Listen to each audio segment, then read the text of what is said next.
कुछ भजन सुनाइए, मैं चाहता हूँ कि इस बीच में थोड़ी सी चीजें। सखी सब गावेली सोहर दिनवा मनोहर, दिनवा मनोहर हो ललना को। कि तमाम साधु संत जो महाकुंभ में गए हैं और वो स्वभाव देखने को मिला जो एक साधु संत से हम अपेक्षा नहीं करते हैं। कई बार वो लोगों को मारते हुए दिख रहे हैं। हमें लगता है हमारे देखने में ही कहीं ये चूक हो जाती है कि हम किसे साधु समझ रहे हैं। कोई साधु बहुत अच्छे से गवर्नमेंट ऑफिस में अपना कार्य करता हुआ भी हो सकता है सर। बस यही बात समझने की है, साधु मन की अवस्था है, आध्यात्मिक या भौतिक, मटीरियलिस्टिक या स्पिरिचुअल होना, ये सर कहीं बाहर नहीं है। साधु सिर्फ उस जीवन शैली को अपना लेना नहीं कि हमने एक प्रकार का वस्त्र, एक प्रकार का अपने जीवन में अनुशासन ले रखा है। मैथिली में भी कुछ ऐसी चीजें आती हैं। प्रिय पाहुन रुचि से जे मिलिय, क्षमहु भूल चूक बुझतिय। प्रिय पाहुन रुचि से जे मिलिय। कभी आपने खुद भी कभी लिखने की कोशिश की? एक बाजार खिलौने हजार और मन हर खिलौने पर आएगा, एक नहीं अनेक बार आएगा। तुम बार बार जाओगे खिलौनों से खेलने और तुम्हें लगेगा कि तुम कितने खिलौनों से खेलते हो। यूं खेलते खेलते एक दिन अचानक तुम्हें समझ में आएगा तुम खिलौनों से नहीं खेलते थे, खिलौना तुमसे खेलता था। और जिस दिन ये समझ आएगा उस दिन रोना बिलखना मत, हंसना खेलना गुनगुनाना और उस दिन सच में अपने घर लौट आना। IIT वाले बाबा को जब आप सुनती हैं जी सर, तो उनकी बातों से ये झलकता है कि वो अपने आप को भगवान मानते हैं, अपने आप को शिव का अवतार मानते हैं। आपको लगता है कि आध्यात्मिकता से जुड़ाव किसी को इस हद तक लेके चला जाएगा मेंटली कि वो अपने माँ बाप को पीड़ा देने के बारे में सोच सकता है? वो आध्यात्मिकता से जुड़ाव का एक स्तर है। मुझे लगता है आध्यात्मिकता आपको उस स्तर पर ले जाती है जहां आप कड़कड़ के प्रति प्रेम से और क्षमा से भर जाएंगे। अपनी इच्छाओं को मारना अध्यात्म नहीं है, अपने जीवन को पूर्णता में जीना यही अध्यात्म है। क्या प्रकृति का कणकण आध्यात्मिक नहीं है? एक फूल की सफलता क्या है कि वह पूर्णतः खिल जाए। एक सूर्य का अपने उद्देश्य की पूर्ति क्या है कि हर जीवन तक उसकी ऊर्जा, उसकी प्रभा पहुंच सके। कि आध्यात्मिकता से जुड़ाव कब और क्यों हुआ और कैसे हुआ? आध्यात्म से हम कभी कहीं जाके अचानक नहीं जुड़ते हैं, आध्यात्मिक ही हैं हम सब। एकदम सिंपलेस्ट वर्ड्स में कहें तो अपने जीवन को सचेत होकर जीना, यही आध्यात्मिकता है। रुक्मणी, राधा और मीरा में किसका प्रेम ज्यादा बेहतर है? सिर्फ राधा थी जिन्होंने भगवान कृष्ण को कृष्ण की तरह चाहा। मीरा ने अपने पति भाव से जुड़ी थी, रुक्मिणी के पति ही थे द्वारिकाधीश भगवान। कि प्रेम का अर्थ है आप हृदय से पूर्णता स्वीकृति में है उस व्यक्ति, उस व्यक्तित्व के। नमस्कार, भगवान न्यूज नेटवर्क देख रहे हैं आप और मैं हूं आपके साथ विक्की सिंह। इस आधुनिक दौर में 24-25 साल के युवा या युवतियों से जब आप बातचीत करेंगे तो उनकी बातों से आपको ऐसा झलकेगा कि वो आधुनिकता में पूरी तरीके से रम गए हैं। लेकिन अभी हम गोरखपुर में मौजूद हैं। हमारे साथ बातचीत करने के लिए यशस्विनी शुक्ला हैं जो इस आधुनिकता के साथ साथ अपने अध्यात्म से भी जुड़ाव रखती हैं, भजन करती हैं, अंग्रेजी वाली लाइफ स्टाइल भी जीती हैं, मॉडर्नाइजेशन से पूरी तरीके से वाकिफ हैं, लेकिन उसके साथ साथ अपनी संस्कृति, अपनी सभ्यता और अपनी जो प्राचीन चीज़ें हैं उसके साथ साथ भी चल रही हैं। बहुत सारी बातचीत इनसे करेंगे और कैमरे के फ्रेम में आपको देख के नज़र आ रहा होगा कि मेरे पीछे इनकी बहुत सारी ट्रॉफीज नज़र आ रही होंगी।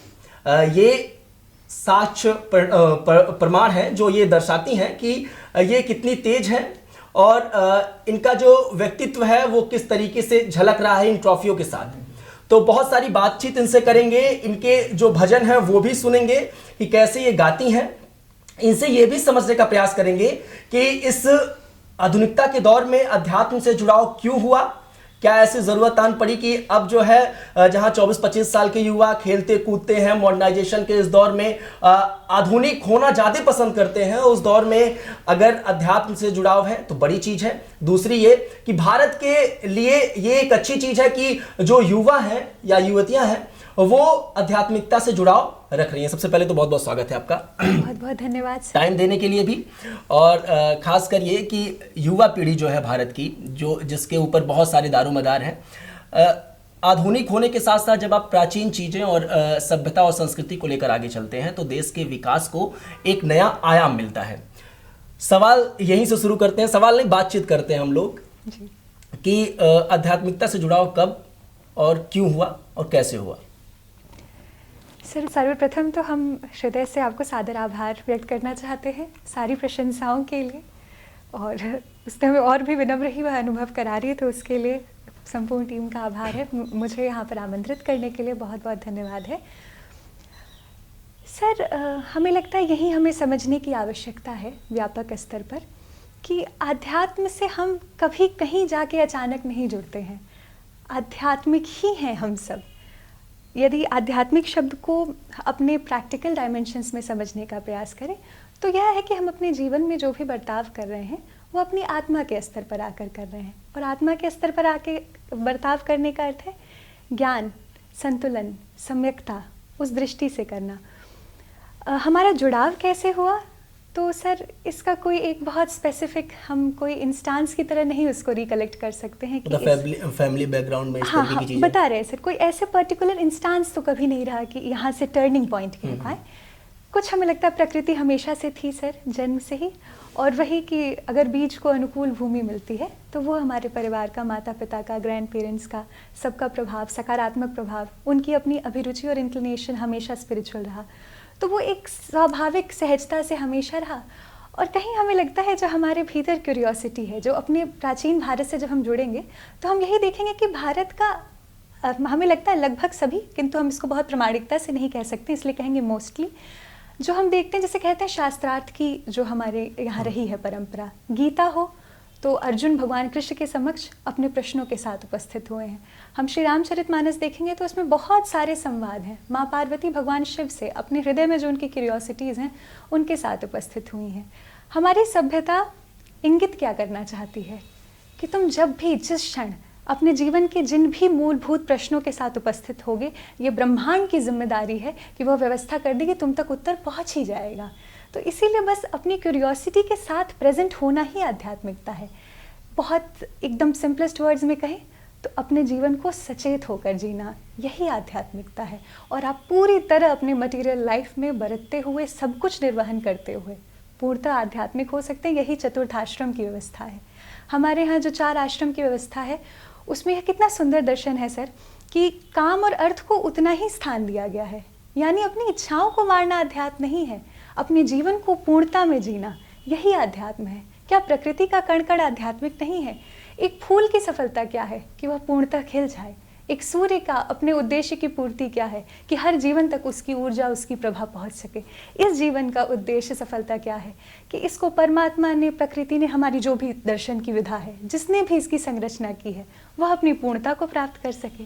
और पूर्णता को प्राप्त करने का माध्यम कहीं बाहर से नहीं आएगा, वह अंदर की जो आवाज़ है उससे जुड़ पाना। अच्छा, इतना भारी भरकम जो तमाम शब्दावली है, इसको लेकर जो आज के युवा हैं और वो बहुत सारी चीज़ों को समझ नहीं पाते हैं। जैसे मतलब आपने कई सारी शब्दावली ऐसी यूज़ की जो उनके ऊपर से निकल जाएगा। बिल्कुल सर, इसको सिंप्लीफाई। मैं चीज़ पूछना चाहता हूँ, बहुत सारी चीज़ें तो आध्यात्मिक से जुड़ी हुई हैं आपके साथ, और आपने जैसे बताया कि भूम जब उस तरीके का मिलता है, बीज उस तरीके का, तो ये फैमिली बैकग्राउंड का भी उसका असर है। आपके जीवन में भी क्या चल रहा है? क्या पढ़ाई भी कंप्लीट हुई है? क्या करना चाह रही हैं? क्या कुछ आगे बढ़ना चाह रही हैं? क्या आप कुछ थोड़ा सा बताइए। हाँ सर, हमें लगता है सर इस प्रश्न से उस बात को समझना सरल होगा जब हम अपने प्रैक्टिकल लाइफ में बताते हैं कि कैसे आध्यात्मिकता अप्लाई होती है। तो सर अभी वर्तमान में तो हमारे लॉ के एग्जाम्स हो गए और हमारा जो ऑफिशियल डॉक्यूमेंट्स हैं वो अवेटेड हैं, डिग्री ऑफिशियली रिसीव करना अवेटेड है। उसके अतिरिक्त जो 20 से 30 वर्ष की आयु के सभी युवाओं की चिंता चिंतन है वो मेरे साथ भी उसी प्रकार बरकरार है। कॉम्पिटिटिव एग्जाम्स, उसमें सफलता असफलता का क्रम जिस तरह सबके साथ है वैसे ही मेरे साथ भी। बस यहीं पर हमें सबसे स्पष्टता से समझ में आया सर कि आध्यात्मिकता कैसे आपको बल देती है। यही प्रकृति ही है कि आप लगातार सफल नहीं हो सकते हैं, ठीक इसी तरह लगातार असफल नहीं हो सकते हैं। उन दोनों जो ऊपर उतार चढ़ाव का क्रम है उसमें हमें आध्यात्मिकता थामी रहती है। जब हमारे जीवन में ऐसी घटनाएं होती जिनके साथ हम सहज नहीं हैं, कुछ प्रतिकूलता लग रही है, सफलता लग रही है, बहुत स्वाभाविक है, बड़ी परीक्षाएं हैं, बड़े प्रयोजन, बड़े लक्ष्य के प्रति आप समर्पित होंगे, हर युवा ही समर्पित है। आध्यात्मिकता के स्तर पे किसकी क्या चेतना है वो उसकी यात्रा है। पर कॉम्पिटिटिव एग्जाम्स में तो हम सभी लगे हुए हैं और हम सब वैसे ही डिफिकल्टी फेस कर रहे हैं। हाई कॉम्पिटिशन है, कभी कट ऑफ बहुत हाई चली जा रही है, कभी सिलेक्शन नहीं हो रहा, कभी 2 नंबर से चूक जा रहे हैं। जीवन के इन तमाम अवस्थाओं में, व्यवस्थाओं में बस स्वयं से एक प्रश्न, यह घटना मुझे क्या सिखाने के लिए आई है? जब हम इस प्रश्न के साथ उपस्थित होते हैं और अपनी, हमें लगता है सर यही आध्यात्मिकता है, अपने जीवन में होने वाली हर अवस्था की स्वीकृति, सहज स्वीकृति। मुझे ये समझने में बहुत समय लगा। मुझे लगा कि अगर हम किसी बात को स्वीकार ही कर ले रहे हैं तो हम परिवर्तन की ओर कैसे बढ़ेंगे? ये तो मतलब स्टेटस क्योइज्म हो गया कि ठीक है सब बहुत अच्छा है।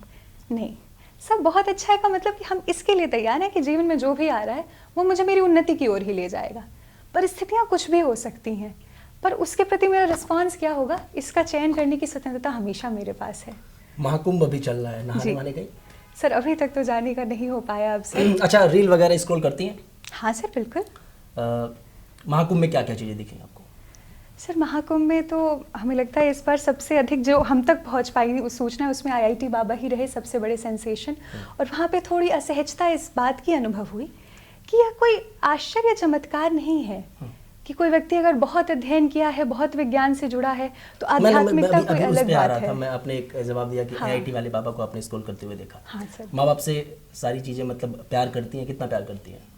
सर सिर्फ एहसास है ये, रूह से महसूस करो।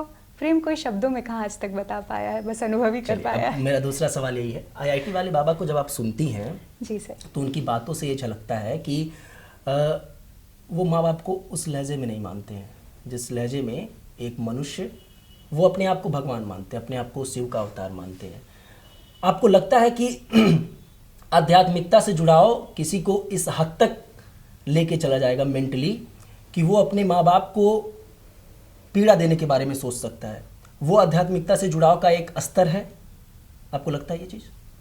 सर नहीं, मुझे लगता है सभी के प्रति सादर सम्मान है, सबकी अपनी यात्रा है, तो हम सब सीखते हैं, तो किसी व्यक्ति के प्रति कुछ हम नहीं कह रहे, पर इस बस प्रश्न का उत्तर नहीं। मुझे लगता है आध्यात्मिकता आपको उस स्तर पर ले जाती है जहां आप कड़कड़ के प्रति प्रेम से और क्षमा से भर जाएंगे। और सबसे महत्वपूर्ण ये है, प्रयास नहीं करना पड़ेगा, कोई एफर्ट, कोई बल लगा के नहीं कि मुझे क्षमा करना है क्योंकि ये बहुत सुंदर ह्यूमन वर्च्यू है। हृदय अपनी सहजता में ही सबके प्रति क्षमाशील हो जाएगा, सबके प्रति प्रेम भाव से भर जाएगा, और तब उसके अंदर ये अंतर नहीं रह जाएगा कि ये मेरे माता पिता हैं, ये मेरे ये संबंधी हैं।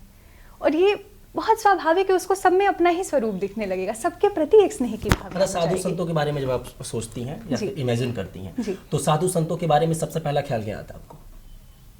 सर प्रणाम करने की इच्छा होती है, बस यही। कभी ये ख्याल आता है कि साधु संत मतलब एक सहजता, जिनके बारे में मतलब उनको क्रोध, तो चूंकि ह्यूमन नेचर है, क्रोध आ सकता है लेकिन उस लेवल पे नहीं कि उस चीज़ को, अगर साधु संत बन गए हैं तो उस चीज़ को कंट्रोल करने की भरपूर शक्ति आ जाती है। अगर आप साधना और तपस्या में उस तरीके से लीन होते हैं तो वो चीज़ें आ जाती हैं। जब आप रील स्क्रॉल करने की बात कर रहा था तो मैं इस चीज़ पे फोकस करना चाहता था कि तमाम साधु संत जो महाकुंभ में गए हैं और वो स्वभाव देखने को मिला जो एक साधु संत से हम अपेक्षा नहीं करते हैं। कई बार वो लोगों को मारते हुए दिख रहे हैं, कई बार कुछ ऐसे अनर्गल चीज़ें करते हुए दिख रहे हैं जिसके बारे में ना सनातन गवाही देगा और ना अध्यात्म गवाही देगा। कैसे इस सारी चीज़ों को देखती हैं आप? सर हम ऐसे देखते हैं कि साधु हमने समझा किसे है। साधु किसी एक प्रकार की जीवन शैली को अपना लेना ही नहीं है, यद्यपि वो भी एक उसका महत्वपूर्ण हिस्सा हो सकता है, यदि कोई उसी में सहज है तो ठीक है, लेकिन साधु सिर्फ उस जीवन शैली को अपना लेना नहीं कि हमने एक प्रकार का वस्त्र, एक प्रकार का अपने जीवन में अनुशासन ले रखा है। तो हमें लगता है हमारे देखने में ही कहीं ये चूक हो जाती है कि हम किसे साधु समझ रहे हैं। कोई साधु बहुत अच्छे से गवर्नमेंट ऑफिस में अपना कार्य करता हुआ भी हो सकता है सर, बस यही बात समझने की है। साधु मन की अवस्था है, आध्यात्मिक या भौतिक, मटीरियलिस्टिक या स्पिरिचुअल होना, ये सर कहीं बाहर नहीं है, आप अपने अंदर जिस अवस्था में रहते हैं वही होता। बस एक छोटा सा संकेत यहाँ पे लेंगे, हम सब हमेशा देखते रहते कुंभ में, क्योंकि इस समय हम सब जा रहे हैं, देख रहे हैं तो हमें अधिक पता है, पर ऐसे सामान्यतः भी सर आप सब तो इसी फील्ड से जुड़े हैं, हम देखते हैं कि कभी कभी बहुत ही हमें असहज करने वाली घटनाएं आती हैं कि ये आश्रम था, ये संत थे, यहाँ इतनी फॉलोइंग थी, और बाद में पता चला कि कुछ ऐसे कुकर्म हो रहे थे या कुछ होंगे, ऐसे कार्य हो रहे थे जो आप नैतिकता की दृष्टि से देखेंगे तो असहज हो जाएंगे कि अरे संत महात्मा ये कौन सी सिद्धि है। तो वहाँ पर बस यही बात समझनी है हमें कि कोई पूर्णतः आध्यात्मिक व्यवस्था में रह के भी पूरा भौतिक हो सकता है अगर अंदर से भौतिक ही रह गया है। मतलब भगवा चोला पहनना ये प्रमाणित नहीं करता है कि आप साधु संत हैं। हाँ बिल्कुल सर, और इसीलिए व्यक्ति को ऊर्जा से पकड़िए, उसके अंतर से देखिए कि वो कैसा है, ना कि बाह्य से देखिए, और हम बाह्य में उलझ जाते हैं। इसीलिए वो व्यक्ति तो गलत कर ही रहा है, हम उसको कम देख पाए और फिर अपने आप आत्मघाती हो जाते हैं, उतना ही समझ पाए, उतने में ही हम मंत्रमुग्ध हो महाभारत का कौन सा ऐसा किरदार है जो आपको सबसे बेहतर लगता है? गए। श्री कृष्ण। रामायण का? श्री राम। इन दोनों से परे, मतलब रामायण और महाभारत में इन दोनों से परे कौन सा किरदार ज़्यादा बेहतर लगता अर्जुन। है? अर्जुन। महाभारत में अर्जुन। हाँ। और रामायण में जानकी जी का चरित्र, भरत जी का चरित्र और हनुमान जी का चरित्र, हम्म। तीनों। वैसे तो सर आप जान रहे हैं प्रश्न कठिन है क्योंकि हर चरित्र अपनी भूमिका निभा रहा है, किंतु हमें लगता है कि इनसे मेरा सहज जुड़ाव हमें हमेशा अनुभव हुआ है। चंदन लगाते हैं कभी? चंदन लगाते हैं? हाँ सर, लगाते हैं। चंदन लगाते वक्त जब आप सुबह उठती हैं, आप मान लीजिए पूजा करती हैं, जी। पूजा करने के बाद जब चंदन लगाती हैं तो उस दौरान क्या अनुभूति होती है? मतलब अगर आप चंदन लगा रही हैं नॉर्मल, तो आपको क्या अनुभूति हो रही है? और सुबह कितना एनर्जेटिक फील होता है जब आप चंदन, भगवान की पूजा करने के बाद चंदन लगाती हैं? क्योंकि ये सवाल अध्यात्म के उस स्तर को जोड़ता है जब आप एक नॉर्मल पूजा करते हैं। मैं किसी संत से सुन रहा था कि अगर आप अगरबत्ती ऐसे दिखाते हैं, नॉर्मल पूजा करते हैं, जी। और किसी खास देवी देवताओं का आप मंत्रोच्चारण नहीं करते हैं, तो ये आपका अंग्रेजी की उसी चीज़ को सीखे हैं, मतलब ABCD अंग्रेजी का सीखे हैं। मतलब सिर्फ आप अगरबत्ती दिखाते हैं तो आप अंग्रेजी के ABCD को सीखें। ये चंदन लगाना क्या अनुभूति करता है, कुछ बताएंगे इसके बारे में? सर ऐसा लगेगा कि हम हर प्रश्न का एक ही उत्तर दे रहे हैं, परंतु असल में यही सार है मेरे इस दिशा में। सर जो भी आज हम आपसे साझा कर पा रहे हैं वो मेरे अनुभव के आधार पर अधिक है, आप समझ ही रहे हैं। हाँ, क्योंकि सर मेरी उस दिशा में उस प्रकार से अध्ययन नहीं है जैसा कि सभी हमारे शास्त्र ग्रंथ आदि हैं। अपनी रुचि से जो अध्ययन है वो है, पर एक प्रमाणित अध्ययन होता है, गुरु के सानिध्य में होता है। सर हमें लगता है कि वह शीतलता जो हम ढूंढते हैं, फिर से again it's the same thing, हमारे हृदय में है। जो हमारे बाह्य कर्मकांड होते हैं वह क्यों बनाए गए हैं? क्योंकि हम अभी कहें कि सर हृदय से जुड़ना है, तो कैसे जुड़ना है? हृदय कहीं दिखने वाली वस्तु तो है नहीं, ये बहुत एब्स्ट्रैक्ट है ना। इसीलिए मूर्ति, इसीलिए पूजन। अगर ऐसे कहे कि ईश्वर का ध्यान करना है, नहीं हो पाएगा। पर जब हम एक वस्तु से उस जुड़ाव का अनुभव करते हैं, कंसंट्रेट कर पाते हैं अपनी एनर्जी, तो ये जो भी कर्मकांड की प्रक्रियाएं, अगरबत्ती, चंदन, ये सब कुछ, यह अंततः अपने अंदर ही की ओर देखने का। और होता यही है सर, एक दिन करते करते हम सब इसी प्रश्न के पास पहुंचते हैं कि क्या, कहाँ, इसकी सार्थकता क्या है। उस दिन आवरण हटता है और यहाँ पे जो ईश्वर हैं वो दिखते हैं, उनका चंदन, उनकी अगरबत्ती सब होने लगती है। बस यही समझना है सर, कर्म कांड करें, पूर्णता करें, आप जितनी निष्ठा रखते हैं, जिस प्रकार रखते हैं, उलझिए मत कहीं, क्योंकि मुक्ति अपने भीतर है और कहीं पहुँच जाना मुक्ति नहीं है, कहीं पहुँच जाना अध्यात्म नहीं है। जो भी बंधन अपने आसपास है उससे आप अंदर से जुड़े हैं कि नहीं। एक नन्ही सी बात कहेंगे जो हमने अभी आरंभ में कही थी बात, प्रेम। प्रेम आपको मुक्त करता है, मोह आपको बांध देता है। बस वही समझने का प्रयास करते रहिए, आप प्रेम में है कि मोह में। अगर प्रेम में है तो ये तो स्वामी विवेकानंद जी कहते थे कि प्रेम मतलब विस्तार, स्वार्थ मतलब संकुचन, और परमात्मा कोई और नहीं, वही परिशुद्ध प्रेम का भाव है। जब हृदय में यह प्रस्फुटित होता है तो ये सारा जगत जो चिदानंद स्वरूप शिवोहम शिवोहम है, वो संपूर्ण सृष्टि के लिए वही उद्घोष आपका हृदय करने लगता है। इसीलिए हमने कहा कि प्रयास नहीं करना है, अपने प्रवाह से जुड़ जाइए। इस प्रकृति ने सबके अंदर परमात्मा का वही बीज रखा है, चाहे वह पेड़ हो, चाहे वह सूर्य हो, चंद्रमा हो। जब हम आपको सुन रहे हैं तो फिर ऐसा लग रहा है कि मैं क्वेश्चन ही ना करूं आपको, अरे लेकिन कुछ भजन सुनाइए। मैं चाहता हूँ कि इस बीच में थोड़ी सी चीज़ें चलती रहे। हाँ सर, कुछ ऐसे भजन सुनाइए जो उसके बाद मैं थोड़ा सा आगे क्वेश्चन में करता हूँ। ठीक है सर, भजन हो जाए फिर। तो सर हम ये हमारे रामलीला, हम सबके बड़े प्रिय भगवान श्री राम के जन्म का जो सोहर है वो आप सभी को सुनाते हैं। सखी सब गावेली सोहर, दिनवा मनोहर, दिनवा मनोहर हो। ललना कौशल्या के भैल किशोर जु, परम मनोहर हो। पंडित अइले दुअरिया, बिचारे सगुनिया, बिचारे सगुनिया नु हो। ललना जुग जुग जीवे चारो लाल, आशीष सब देवहि हो। जया किशोरी को सुनती हैं आप? हाँ सर, कभी कैसी कभी लगती सुना है, है। मतलब व्यक्तिगत और उनकी प्रोफेशनल अनप्रोफेशनल जो लाइफ है, मतलब उनकी व्यक्तिगत लाइफ प्रोफेशनल लाइफ कैसी लगती है? सर मतलब हमने आपको? इतना क्लोजली उन्हें नहीं फॉलो किया है उनकी कि भजन बहुत कोई अधिक सुनी है? कर पाए। सर भजन तो वो श्री कृष्ण के बारे में ज्यादा भजन मतलब करती हैं? सर भजन हमने सुना एग्जैक्टली नहीं रिकॉल कर पाएंगे, पर सुना है। उनकी कथाओं को भी कभी कभी सुना है और भजन तो भी कैसा सुना है। लगता है उनका भजन आपको? बहुत सुंदर लगता है सर। वो बहुत कैसी लगती हैं? प्यारी लगती हैं, प्यारी अच्छी लगती लगती है। तो कभी आपने सोचा कि मतलब आपका गला बहुत ये गॉड गिफ्टेड है या कहीं से सीखा आपने? सर वैसे तो वस्तुतः सब कुछ गॉड गिफ्टेड ही होता है, लेकिन ये गॉड गिफ्टेड ही है। मतलब बैकग्राउंड में कभी कोई सर बहुत अधिक नहीं रहा है, थोड़े का अल्पकाल के लिए रहा है, किंतु अध्ययन आदि में हम उसको उस प्रकार से समय नहीं दे पाए कि हम कहें कि इसकी कोई प्रैक्टिस ट्रेनिंग है। कृपा ही प्रवाहित हो रही है, यही कहना सर्वश्रेष्ठ होगा कि गॉड गिफ्टेड है। तो एक बात बताइए, जैसे कभी आपने सोचा कि मतलब भजन या कथा वाचन ये सारी चीज़ें आपके ऊपर फिट बैठेंगी, कभी इसको एक अपने प्रोफेशन के तौर पे इसको यूज करना चाहें? सर कभी आपने इस तरीके की माइंड को कभी मतलब इमेजिन किया है सारी चीज़ों को कभी? थैंक यू सर, बहुत प्यारा सा ये प्रश्न है, क्योंकि एक ये स्वाभाविक हमारे उसमें लगता है कि ये सब कुछ है। सर एक स्पष्टता हमेशा थी और इसी की ही खोज में अभी तक है, और अगर पूरा जीवन भी लग जाए तो आश्चर्य नहीं होगा कि रहना पूर्णतः इस भौतिक जगत में ही है, और ऐसे वैसे नहीं, पूरा कदम जमा के रहना है और यहाँ भीतर से आध्यात्मिक रहना है। और वो जीवन के अंग्रेजी गाने आदर्श। सुनती हैं? हाँ सर, कभी कभी सुनते हैं। बॉलीवुड के? अपनी बात सर प्लीज मुझे कंप्लीट करने दें। और उसका आदर्श है द्वारिकाधीश जी, योगेश्वर भी हैं वो, और अपने आसपास जितनी भी हम ऐश्वर्य और वैभव संपदा की कल्पना कर सकते हैं वो सब है। उन्हीं का जीवन प्रमाण है कि कैसे भोगों में भी योगी बन के रहा जाता है। तो इसलिए उस जीवन को हम प्रणाम करते हैं जिन्होंने यह चुना, कथा वाचन, प्रभु का सतत चिंतन मनन, यह सब। पर हमें लगता है मेरा जीवन चाहता है कि यह सतत चिंतन मनन आज आपसे संवाद करते हुए भी आप में कृष्ण देखने का प्रयास करे।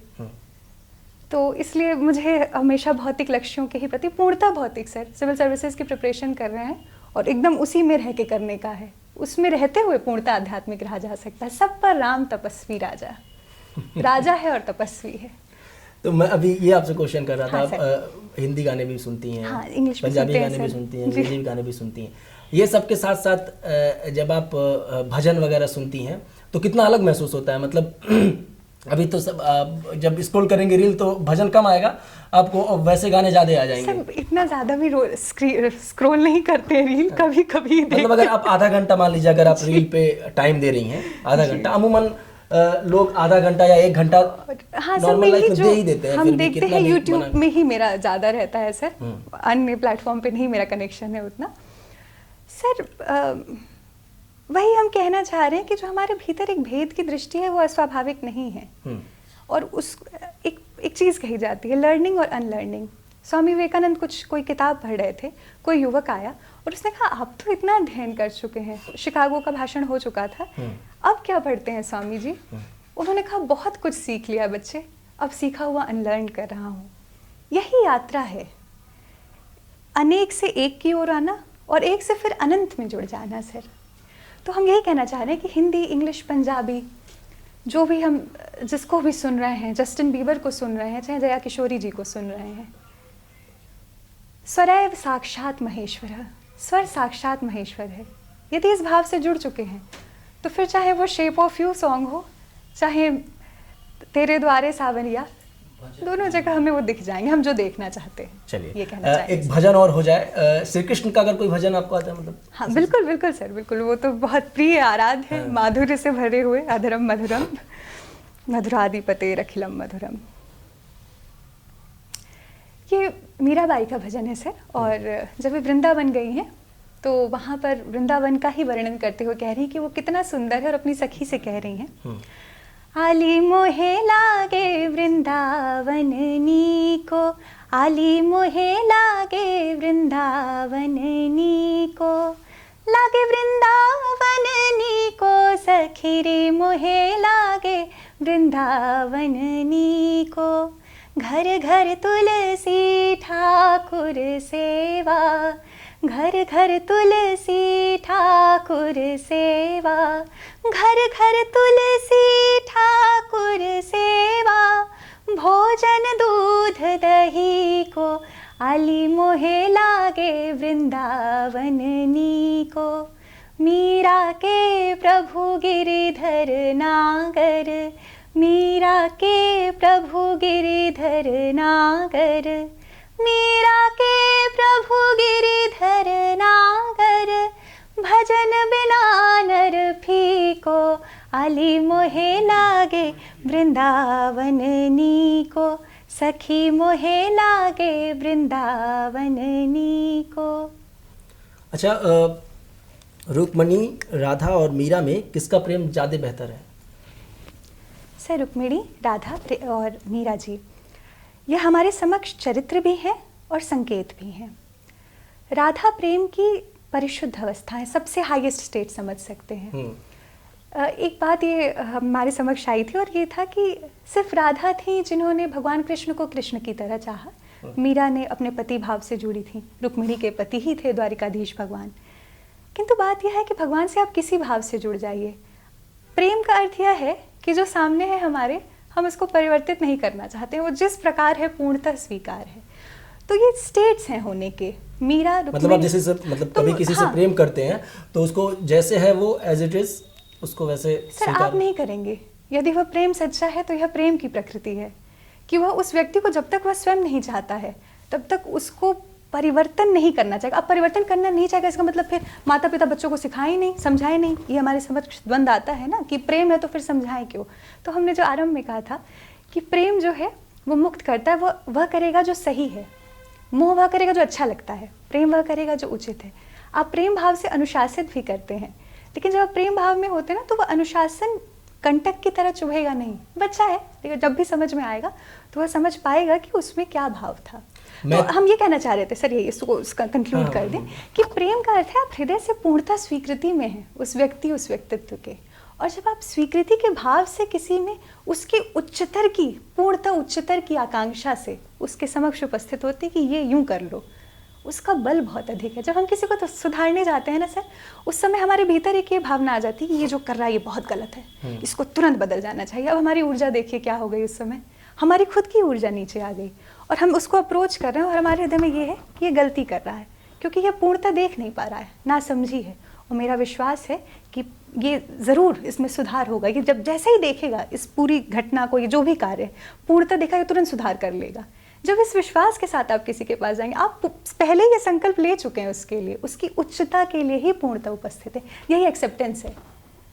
उसकी गलती के लिए पूरा एक्सेप्टेंस हो गया, अब सुधार में लगते हैं। वहाँ पे मीन मेक नहीं, अरे ऐसे वैसे तुम ये कैसे कर सकते हो। कर सकते हो, बिल्कुल कर सकते हो। ये प्रकृति जो है इसमें रात भी है, दिन भी है, पूर्णिमा भी है, अमावस्या भी है, और वह स्वयं कह रही है कि यात्रा है, चलती रहती है। घृणा भाव में मत आओ, ऊपर उठ जाओ, प्रेम में आ जाओ। मैथिली में भी कुछ ऐसी चीज़ें आती हैं आपको? सर मैथिली हमने सुनी है बहुत बार, क्योंकि मेरी मातृभाषा नहीं है सर, तो एक उसमें मेरी सहजता नहीं है, परंतु हम कुछ गुनगुना सकते हैं। गुनगुना दीजिए, 2 ही लाइन गुनगुना दीजिए। जी सर। तो सर मिथिला के तो प्राण हैं हमारे अवध बिहारी जी, वहाँ के जमाता हैं। तो भगवान जब गए हैं, जेवनार हो रहा है, तब सीता जी की सखियाँ हैं, परोस रही हैं भगवान को भोजन, और वे कहती हैं, प्रिय पाहुन रुचि से जे मिलिया, क्षमहु भूल चूक बुधतिया। प्रिय पाहुन रुचि से जे मिलिया, अहाँ के जोग किछु बनलो ना व्यंजन, से ही बिचारी सकुचैहिय। प्रिय पाहुन रुचि से जे मिलिया, प्रिय पाहुन रुचि से जे मिलिया। कभी आपने खुद भी कभी लिखने की कोशिश की, मतलब आप कभी लिखती हैं? हाँ सर, हम लिखते हैं, लिखना सहजता से वगैरह या कुछ ऐसी चीज़ें? जी सर, काव्य भी रहा है उसमें सम्मिलित, काव्य भी रहा है, गद्य पद्य दोनों रहा है सर। कुछ ऐसा सुनाएंगे, मतलब सर अपनी लिखी हुई कुछ ऐसी चीज़ें? हाँ, जो सर, आपको कंठस्थ हो? सर यही बात है कि मुझे वो कंठस्थ नहीं है, हम एक प्रवाह में लिखते हैं। और हाँ, कई बार ऐसा होता है कि हाँ, आप लिखते हैं, उस समय चीज़ें याद रहती हैं, आप एक प्रवाह, एक कनेक्शन में रहते हैं उस समय, एक स्टेट में रहते हैं लिखने में। उसके बाद लिखने के बाद आपको स्मरण नहीं रहती है, क्योंकि आप सोच के नहीं लिख रहे होते हैं, बस लिखते जा रहे होते हैं। किंतु सर हम एक काव्य था जो एक दिन यूं ही लिख के आए थे और हम आज जो चर्चा कर रहे हैं उसके आसपास ही है। तो जितना मुझे स्मरण आ रहा है उसका भाव हम वो भाव रेखांकित करते हैं। वो यह था कि एक बाजार खिलौने हजार और मन हर खिलौने पर आएगा, एक नहीं अनेक बार आएगा। तुम बार बार जाओगे खिलौनों से खेलने और तुम्हें लगेगा कि तुम कितने खिलौनों से खेलते हो। सर ये काव्य में जिस प्रकार से अभिव्यक्त हुआ था वो मुझे एग्जैक्ट शब्द नहीं याद है, तो हम भाव में कह रहे हैं। तुम्हें लगेगा तुम कितने खिलौनों से खेलते हो। यूं खेलते खेलते एक दिन अचानक तुम्हें समझ में आएगा तुम खिलौनों से नहीं खेलते थे, खिलौना तुमसे खेलता था। और जिस दिन ये समझ आएगा उस दिन रोना बिलखना मत, हंसना खेलना गुनगुनाना और उस दिन सच में अपने घर लौट आना। तो एक बात बताइए, जैसे अभी के जो युवा हैं, मतलब अगर 24-25 साल के इर्द गिर्द जो युवा हैं, उनके लिए क्या संदेश आप देना चाहेंगी? वो जो hi fi life, hip hop वाली लाइफ जी रहे हैं, जिनको आप अगर कनेक्ट करवाना, मतलब जबरदस्ती तो आप किसी को अध्यात्म से नहीं कनेक्ट करवा सकती, लेकिन एक संदेश क्या देना चाहेंगी जिससे मेजॉरिटी ऑफ यूथ जो है ये समझ सके कि हमारे जीवन का एक अंग बन सकता है अध्यात्म, और उससे जुड़ना 100% या 99%, 90% ना हो, लेकिन अगर 10% भी अध्यात्म का हमारे अंदर आ जाए तो अध्यात्म से जुड़ाव हमारे सामाजिक जीवन को एक स्तर पे ले जा सकता है। कैसे संदेश देना चाहेंगे उन तमाम युवाओं को? सर एक तो बात हम ये कहेंगे, यहाँ से ही आरंभ करना चाहेंगे। हाई फाई, हिप हॉप और जो भी जीवन शैली का आप चुनाव करते हैं, किसी भी जीवन शैली का चयन करने में कोई बुराई नहीं है। बस बात एक यह है, क्या हमें स्पष्टता है कि हम इसका चुनाव क्यों कर रहे हैं? क्या हम अपने ही बनावट के अनुरूप उसका चुनाव किए या एक प्रवाह में चुनाव कर लिए हैं? और चुनौती ये नहीं है कि चुनाव गलत है, चुनौती यह है कि चुनाव अधिकतर समय प्रवाह में हो रहा है, जैसे हम फोमो कहते हैं, फियर ऑफ मिसिंग आउट। अगर हम एक विशेष तरह से दिखेंगे नहीं, लगेंगे नहीं, या अपनी रील्स नहीं बनाएंगे, या इस तरह से खुद को प्रोजेक्ट नहीं करेंगे, तो मेरी स्वीकृति नहीं होगी। सर्वप्रथम स्वयं को, स्वयं की बनावट के लिए स्वीकृति दीजिए। क्या आप स्वयं को जानते हैं? नो दाई सेल्फ, चाहे कांत का आप ये फिलॉसफी ले लें या आदि शंकराचार्य की, स्वयं को जानो। तो स्वयं को जानने में सिर्फ वही महत्वपूर्ण प्रश्न नहीं है सर कि मैं कौन, मैं आत्मा, कि मैं आत्मा भी नहीं, कि मैं मन बुद्धि चित्त अहंकार से परे, यही नहीं है। मेरी अपनी बनावट क्या है? अपना ही उदाहरण है सर, अपना ही जीवन सबसे प्रमाणित होता है। अपनी बनावट के लिए मुझे स्पष्टता रही कि मेरी बनावट आध्यात्मिक है, तो इसके साथ हम पूर्ण स्वीकृति और सहजता में, जो आपकी बनावट है, जब आप उसी में बरतेंगे तो आप चमत्कार कर जाएंगे। आइंस्टाइन है और ऐसे बहुत से, थॉमस अल्वा एडिसन है, ऐसे बहुत से उदाहरण हैं। और हम विज्ञान की बात ज़्यादा समझते हैं तो वहीं पे चलते हैं। प्रायः ये वही लोग हैं जो बड़े ही खराब किस्म के विद्यार्थी थे, कभी इनके गुरुजी इनसे प्रसन्न नहीं हुए। बैक बेंचर्स, टेढ़े मेढ़े प्रश्न, कहीं क्यूरियोसिटी रुकी नहीं रही, ऐसा क्यों वैसा क्यों, पर अपनी बनावट के साथ सच्चे थे, तो वो कर दिखाए जो करने के लिए आए थे। यही बस बात जाननी, किसी का अपमान नहीं करना, किसी व्यवस्था का अनादर नहीं करना है, पर स्वयं को तो जान लो। जब स्वयं की स्पष्टता हो जाती है सर, तो हमें औरों की बनावट में जो विविधता है वो विविधता लगने लगती है, अन्यथा वो विरोध लगती है। तो बस यही बात है, युवाओं से यही कहना, आप जिसका भी चयन करते हैं आप पूर्णतः स्वतंत्र हैं, आप युवा हो चुके हैं। देश कहता है कि आप ये चयन कर सकते हैं कि इस देश का राजा कौन होगा, मतलब लोकतांत्रिक राजा कौन होगा, तो आप इतने सयाने हो चुके हैं, चयन करिए, भरपूर चयन करिए। पर आप ये देख लीजिए कि उस चयन के पीछे आपकी ड्राइविंग फोर्स क्या है, और यदि यह ड्राइविंग फोर्स कोई प्रवाह है तो प्रवाह इस तरफ होगा तो आप ये हो जाएंगे, उस तरफ होगा तो वो हो जाएंगे। अपनी धुरी पहचान लीजिए। अब जिस चीज को चुन रहे हैं उसके बारे में गहनता से एक बार, और जब आपको स्पष्टता होगी स्पष्टता, तो आप अपने उत्कर्ष तक पहुंच जाएंगे। इसलिए क्योंकि आपको अपने बारे में पता है कि आप क्या होना चाहते हैं। तो अन्य सबके साथ चुनौतियां होती है सर, सबके साथ दबाव, विरोध सब चलता रहता है, पर जिसको अपने बारे में पता होता है ना कि मैं ये हूँ, मैं ये चाहता हूँ जीवन से, अपने जीवन को यहाँ पहुँचाना चाहता हूँ, फिर उसको बाह्य भटकना नहीं पड़ेगा। बाह्य सीखना बहुत कुछ है पर भटकना नहीं है। चलते चलते एक छोटा सा भजन और हो जाए। बिल्कुल सर। ले चल अपनी नागरिया, अवध बिहारी सांवरिया, ले चल अपनी नागरिया, अवध बिहारी सांवरिया। सरयू के तीर अयोध्या नगरी, सरयू के तीर अयोध्या नगरी, संत भरे जहाँ गागरिया, अवध बिहारी सांवरिया, ले चल अपनी नागरिया, अवध बिहारी सांवरिया। समय देने के लिए, हमसे जुड़ने के लिए बहुत बहुत धन्यवाद। यशस्विनी शुक्ला जी थी। बहुत सारे विषयों पे बातचीत हुई और ये जो बातचीत है वो कहाँ से शुरू हुई, कहाँ पे ख़त्म हुई, इस तमाम जो 20-30 मिनट का वीडियो बना है, इसमें आप जब देखेंगे तो बहुत सारी चीज़ें आपको समझ में आएंगी कि कैसे आध्यात्मिकता के जुड़ाव के स्तर को आप समझ पाएंगे। आप ये समझ पाएंगे कि कैसे आप यूथ हो के भी अगर अपने अध्यात्म का 10% आपके अंदर आता है तो कैसे आप सामाजिक जीवन में इसका उपयोग कर सकते हैं। देखने के बाद आप इनका भजन भी सुन सकते हैं, किस तरीके से, कितनी सुरीली आवाज़ है। इन्होंने कहा कि थोड़ा सा बैकग्राउंड सपोर्ट भी था और गॉड गिफ्ट भी था। हालांकि हर चीज़ जो है वो गॉड गिफ्टेड ही होती है। इस पूरे इंटरव्यू सेशन को आप किस नज़रिए से देखते हैं, क्या सोचते हैं इस बारे में, अपने इस पर प्रतिक्रिया दीजिए। आज के युवा जो आध्यात्मिक जुड़ाव को अपनाना चाह रहे हैं लेकिन शायद वो अपना नहीं पा रहे हैं, आधुनिकता में अधिक रम गए हैं, इस पूरे विषय पे आप क्या सोचते हैं, अपनी प्रतिक्रिया दीजिएगा। बने रहें भागवा न्यूज़ नेटवर्क के साथ।